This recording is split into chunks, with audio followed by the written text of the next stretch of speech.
And so next, it is my treat to introduce Norma Altshuler. Norma is the Program Officer in Global Development and Population at the William and Flora Hewlett Foundation.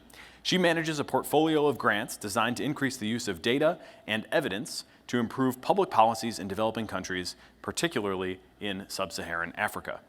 Previously, she helped found the Global Innovation Fund, where she also built a grant portfolio supporting evidence-informed innovations in developing countries. And prior to that, as a portfolio manager at USAID's Development Innovation Ventures, she made investments, co-led the team's evaluation and advisory services, and contributed to the strategic and operational development of the program. Norma has also worked for several nonprofits in East Africa, including Give Directly and Innovations for Poverty Action. Earlier in her career, she conducted evaluations of development and social protection programs with Mathematica Policy Research. She's here to talk about policy change in low and middle income countries. Please welcome to the stage, Norma Altshuler.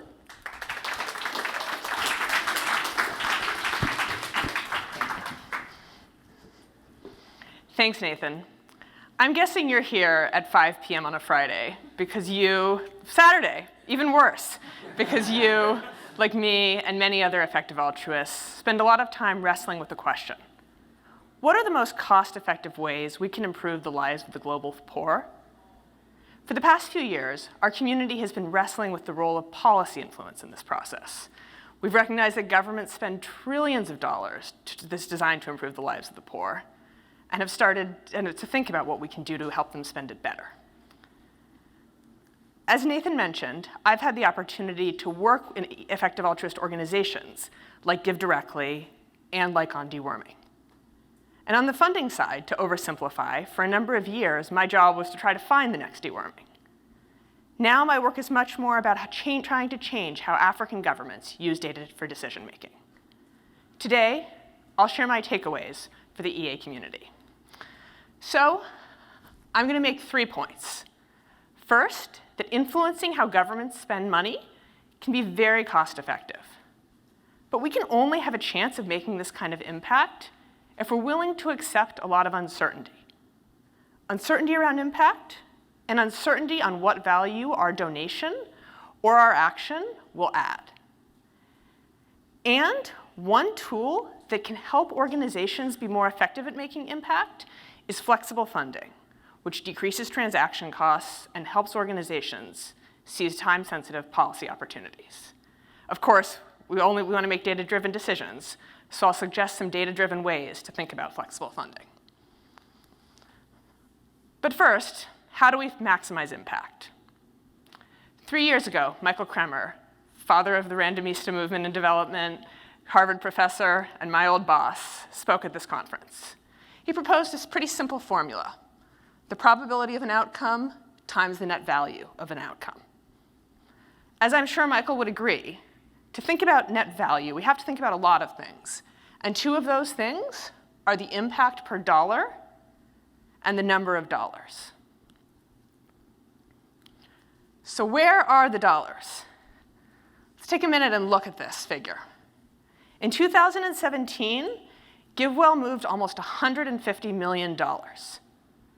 This money saved and improved lives. But aid is roughly the same number, 147, but billion dollars with a B. It's a lot of money in charity we can try to influence, but where the numbers get really big is governments. Low and middle income country governments spent about $800 billion in 2017 on health. And this is just health, not social protection, and not education, and not lots of things that governments do that don't require money, like how they tax people. So it's easy to see why GiveWell and many others are taking this government spending very seriously. But now you're all good effective altruists, so I'm guessing that some of you are looking at that large amount of money and asking, what do I have to add to this enormous amount of dollars and this very considerable expertise and knowledge that already exists in the development sector? As I compare this room with other rooms I spend time in, I would call it a combination of 3 things. One is appreciating and understanding evidence. Another is analytical decision-making. And another is flexibility. I cannot overstress how rare this is. Almost all big money from governments themselves, from aid agencies, from foundations like mine, is siloed, and often usually siloed by political preferences or by donor preferences, things that are not necessarily about cost-effective opportunities for impact. The biggest recipients of foreign aid are countries in the US or countries in the Middle East, and that's not because that's where the most poor people are. Equally importantly, effective altruists can be flexible in how they work. As those of you who have applied for grant applications from governments or big donors know, decisions can take months, sometimes years. There is a lot of paperwork. Effective altruists can choose to be flexible. So I'm going to talk a lot about uncertainty, so let me quickly call out what I'm talking about. First, uncertainty around exactly what impact was, exactly how much less poor are people. And second, uncertainty around our contribution. What did your dollar that you donated do exactly? So let's get into some examples about why this can be cost-effective anyway. So let's start with an example you probably know well, Deworm the World. This is an example of one path to impact, of scaling it. In 2017, Deworm the World reached 280 million children. They work closely with governments, and through them, governments hand out 50-cent deworming pills. After these simple pills, the health effects are such that we see, on average, higher earnings that these children have as adults. Now, what I want to call out about this example is 2 points around uncertainty. First, this is an example of how the effective altruist community already accepts a lot of uncertainty around impact. Our friends at GiveWell here model a couple sources of uncertainty, including that deworming only has a 1% to 2% chance of having the impact in campaigns today that it did in the original randomized trials. And it's still one of their top charities. And second, there has been a whole lot of uncertainty about Deworm the World's policy influence over the years. When I had the privilege of interning there in Kenya in 2011, not much was happening. The government had put the program on hold for reasons that were beyond Deworm the World's control. But they did the hard and unglamorous work of maintaining relationships, of being useful to government partners when they needed them. And as a result, deworming is now a national event in Kenya. So if we're willing to accept uncertainty, another way we can influence governments is by improving it, by taking what governments are already doing and making it more effective. Let's talk about JPAL in India. Now, the government of India spends $70 billion on social protection programs that are designed to improve the poor. But only half of those resources actually make it to poor people. One state, Andhra Pradesh, decided to test a payment system where you just had to verify your identity before getting the cash that you were supposed to receive as a transfer. So you put your thumb on a meter, it recognizes it's you, then you get the cash. As a result, 40% less money got lost. And in this one state, after accounting for the cost of the system, which the government itself paid for, we saw $40 million saved. Now, JPAL just paid for the RCT with support from the Omidyar Foundation. And RCTs cost a couple $100,000, $1 million, depending on a lot of things. So I hope it's easy to see why this kind of investment in evidence can be very cost effective. But we have to accept some uncertainty about exactly what role research played. For a variety of reasons that I can talk about more in the Q&A if you're interested, I'm pretty sure that JPAL's relationships are what made a difference here. In fact, the government cited their research when they expanded the program, and it was not an easy sell for JPAL to convince the government to do. But in any one particular case, we never know exactly what difference our advocacy made. There were always a lot of factors. We're proud at Hewlett to support JPAL flexibly because they show a lot of these kinds of examples, even if there's a little uncertainty about each one. So let me push the envelope one step farther and talk about helping governments set policy. Let me tell you about CRESS. CRESS is a think tank in Senegal. Now, they recognize what many of you probably know, that tobacco kills a lot of people. In fact, 7 million people a year, about 80% of them in low and middle income countries. They convinced the government of Senegal to tax tobacco and helped them design a lot of the specifics about the tax regime. Now, the important thing to note here is that they, as an organization, and we as a funder, were not sure this would work at first. Maybe the tobacco lobby would have been too powerful. There are a million other reasons why a good idea like this might not work. But it did.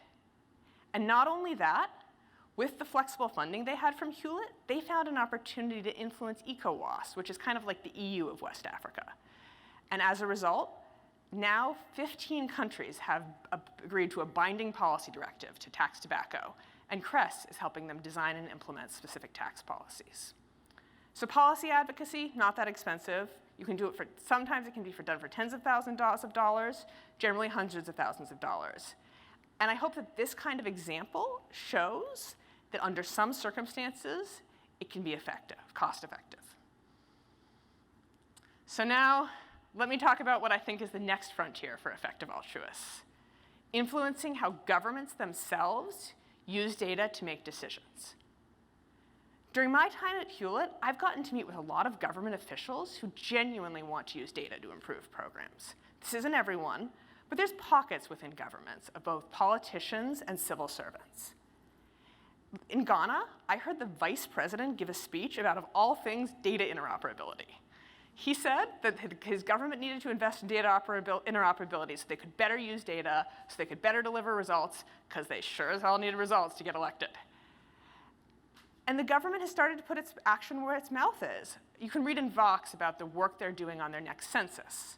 They're going to great lengths to try to count everyone, no matter how hard, so that they can better target programs, like their cash transfer program. Now, most of the money and most of the action to do this is coming from the government itself, or equally from big aid agencies, the donors of the UK and the US and others, that have a lot bigger budgets than we do as an effective altruist community. But at Hewlett, we found some small ways to be helpful. I can tell you about more of them in the Q&A, but for now I'll focus on one with our partner ID Insight. The president has set up a new ministry of monitoring and evaluation and wants information on how his top priority programs are doing. This ministry has significant political clout and the ability to make a difference, but not enough technical capacity yet. And it's hard for them to get that through government regulations about staffing. That's where ID Insight comes in. They're working on the president's free senior high school education program. The president wants every Ghanaian to go to high school and to learn while there. They have started with little decisions. They found, for example, that there are schools that have too few teachers and schools that have more than the required ratios that are right next to each other. So you can reallocate teachers. This kind of little win with evidence positions them for other things. They've now gotten the government to take very seriously the idea of remedial education, which, as some of you know, is one of the most cost-effective educational interventions we know. And we're hoping that this positions them to make many more evidence-based, the government, with ID Insight's help, to make many more evidence-based decisions over time. And maybe we'll even help the government have more capacity for its own evidence-based decisions without ID Insight someday. Now, I'm sure you've already thought about a million sources of uncertainty associated with this. And as I said, this is truly the next frontier. We're still learning to what extent this kind of work can have cost-effective impact. But I'm hoping some of you want to follow along with this journey. So, if you take nothing else away from this talk, I hope it's this, that if we accept uncertainty, we have more opportunities for impact. Now, you'll notice that I'm saying we have more opportunity. I'm saying that we have more opportunities, not that we have better opportunities.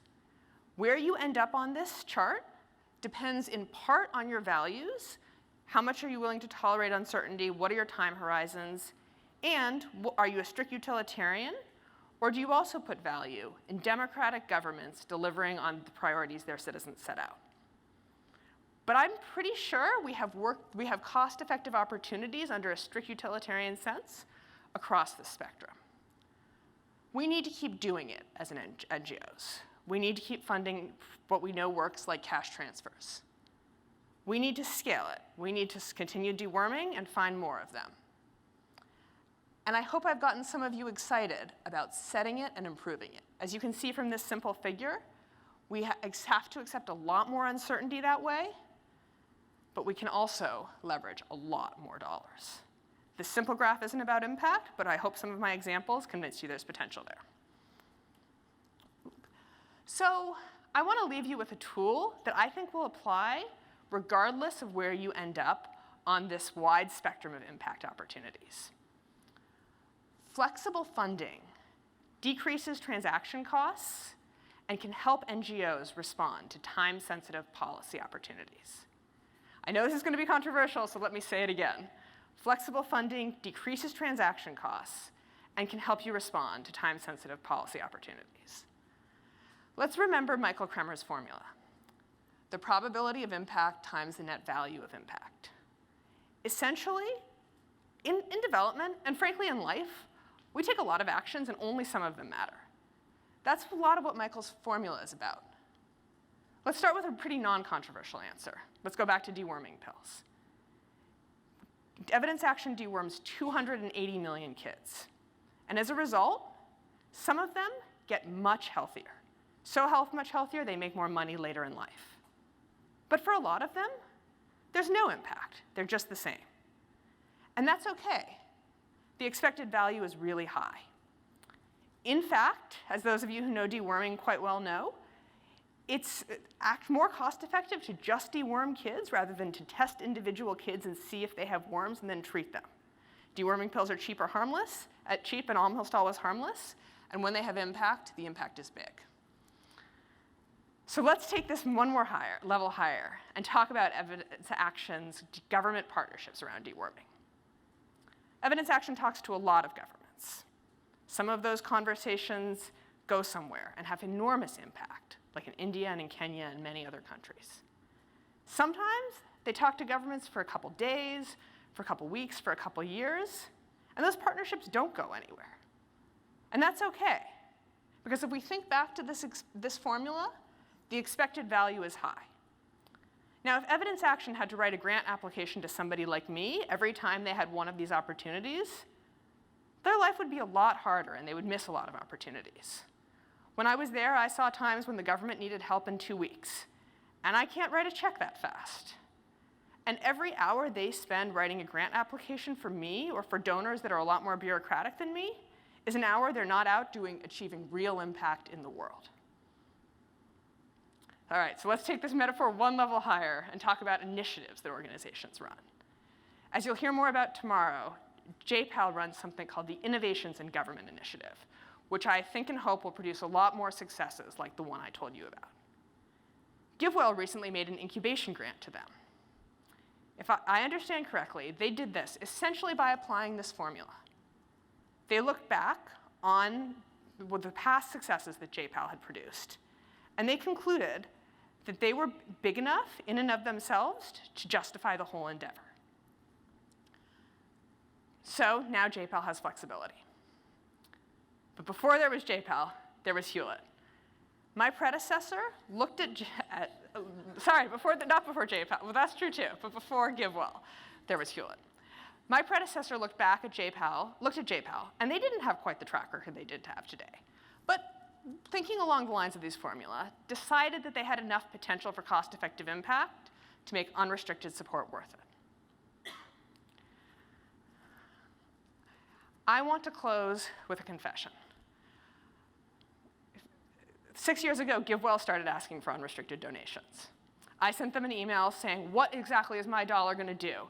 And what exactly is your funding gap? And honestly, they just sent me a quick email back. So I donated to something that had a lot more certainty. Now, fortunately, other people, probably many of you, made different choices, and GiveWell went on to have the enormous impact. But I see organizations all the time that aren't so lucky. Our evidence-oriented partners all the time have to turn down policy opportunities that are time-sensitive, or just don't have space to dream big because they don't have flexible funding.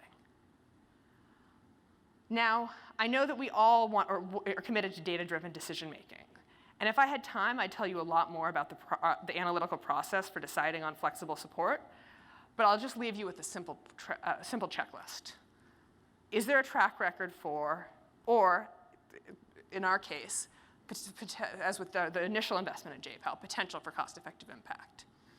Is there organizational capacity, financial, managerial, operational?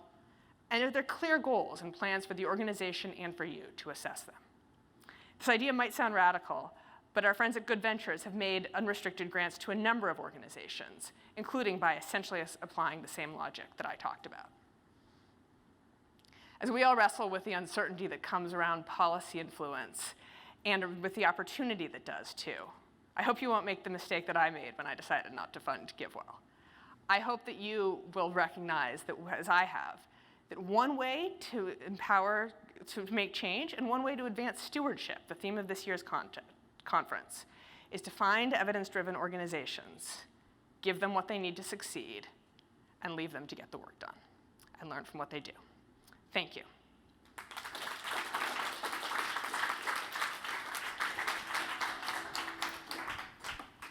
All right. Well, we've got a few minutes for questions, and a few have come in already through the Bizzabo app. You can send more in for Norma there. Let's see, where to start? A question that doesn't get asked very often because people assume that the premise is false, but it seems like you're suggesting that it's true. Why is there so little money in politics? In politics? Well, you're kind of talking about government, so I'm being a little glib there, but people, money in politics is thought to be the worst thing in the world. You're essentially saying that people should spend a lot more resources trying to influence how governments make decisions. And that sort of implies that there's not enough money in politics in some sense. Yeah, it's a great question. I mean, as you saw from those numbers, there's a lot of money with governments, and there's lots of NGOs and donors trying to influence how governments act. I guess I would go back to my slide about what effective altruists add. And I would just note that with this money, there's a lot that, here we go. It's pretty rare to focus on evidence, and it's pretty rare to be really analytical in your decision making, and it is super rare to have flexibility. Happy to expand if that's helpful. Yeah, please. Is there a follow-up? Well, I mean, I guess I still don't, it's very counterintuitive to me that this is a underexploited opportunity. I mean, that it just kind of flies in the face of what I feel like I hear all the time, which is everybody's lobbying every government to get what they want. Oh, I see. And you're sort of saying that's not the case. Like, it's kind of a green field in your view. It's a great point. So a lot of people are lobbying governments to get what they want. A lot of them are people like the tobacco industry, people who are looking at evidence and lobbying governments based on facts and analytical decision making are, in my opinion, quite rare. And you think uncertainty is the thing that keeps that rare, or has kept it rare so far? My hypothesis is that uncertainty is what has kept it rare in this particular community. I think that there's a lot of factors that affect others. One is that there's not that many people in the world who find data and analytics and evidence-based decision-making sexy. Another is that the line to results is a little less direct than some other things. Another is that there's just not a lot of people who appreciate and understand evidence. And finally, I think we have work to do to help governments themselves appreciate evidence. There are places like Ghana that do, there are other places that don't, and governments themselves increasingly have sway over what donors provide to them. So you invited a little follow-up when you were speaking about how you knew that an impact had been made. I believe it was in the Kenya program. Can you talk a little bit about kind of what evidence looks like in this context where you can't eliminate all the uncertainty, but you're looking to try to figure out, did this governmental interaction help or not? Like, what are the signs that you're looking for? Yeah. I think your question is about policy influence and how we know an organization that played a role in change. And there, we commissioned a report years ago to look at this. And essentially, the metaphor they came up with is that it's like a foreign intelligence analyst. That you have a lot of information and that you have to put together, but it's a pretty qualitative way. Now, we can quantify that. So for example, with our friends like JPAL India, as I mentioned, the government actually cited JPAL's study, which is a good sign, although not decisive. And they themselves and partners like us can go and talk to people in government, people around government, people who know what happened. Now, usually when I have those kinds of conversations, people point out that there were a lot of factors. As you can know from your own experience in this kind of country, there's just not ever one thing that influences policy. But you can pretty quickly get a sense of who is influential and who isn't. And often you can unpack the story behind specific interventions, and you can assign a numerical probability to it. A couple of questions coming in from the audience, and we don't have a ton of time, so let's try to do them in rapid fire if we can. What concrete steps would you recommend that people take in order to become involved in policy opportunities in developing countries? I'm wondering if this question is about careers or about giving opportunities. I'll start with giving opportunities, and if it's about careers, then follow up. I mean, I hope actually that I should have said that one of the things I hope you take away is that the organizations that I mentioned, and me if I can be helpful, are resources for you. I think that starting with things you know pretty well can be helpful. So for example, there's a lot of money it's about trying to influence malaria spending, including helping governments use data around malaria for decision making. Because this community already knows a decent amount about malaria, I think that unpacking that can be useful. And I'm not here to pitch specific charities, but I will tell you that all the ones that I mentioned are underfunded. And I think the EA community, starting with organizations it knows well, is also a good place to start and learn and give. Let's do the career side too, because I do think there's a lot of people in the audience that are thinking about career decisions, and I think that will probably be very helpful. Sure. Well, I think I can be most helpful if you come to my office hours tomorrow or find this at me after this talk, and I talk you through a little bit more of what your specifics are. I would say that I think that being really humble about what can happen from here in the US and what can happen in low and middle income countries is important. That one thing I like to always think about, super dorky, is my marginal impact on an organization that I work in. So if you work in government, there are some talented people who want to work in government, and there are others who don't. But thinking about what you add compared to the person who would have been hired in your place is also really instructive. Okay, one more. Could you give some advice on how to identify opportunities to set it or improve it that are likely to succeed? In other words, what should people be looking for as indicators that they have a chance? So, I mean, if you go back to the flexible funding point, my strategy for this is to find people who are closer to the problems than I am and to empower them to try to find those opportunities. And I think even if you're not prepared to go on the full unrestricted support lens, you can also do things like innovation funding and give people a little time to identify opportunities. I think you really just need to know the local context, and you also need to find organizations that are embedded and know the context well. So, the tobacco example I gave, that organization succeeded because they were there in Senegal, knew and had relationships with lots of people, including civil society organizations, and knew and understood what the politics were. So if I go back to that point about how it's a lot of arrows, you can never be sure one particular thing flipped the switch. It's really about organizations that are well positioned to move a lot of those arrows, which take a lot of people. So all of this is to say, how the organization doing it is positioned is more important than what the specific policy is. Interesting. No shortcuts. Unfortunately, that is all the time we have, so how about a round of applause for Norma Altshuler? You can find her in office hours and get some more of that career advice. Thank you very much, Norma. Thanks, Nathan.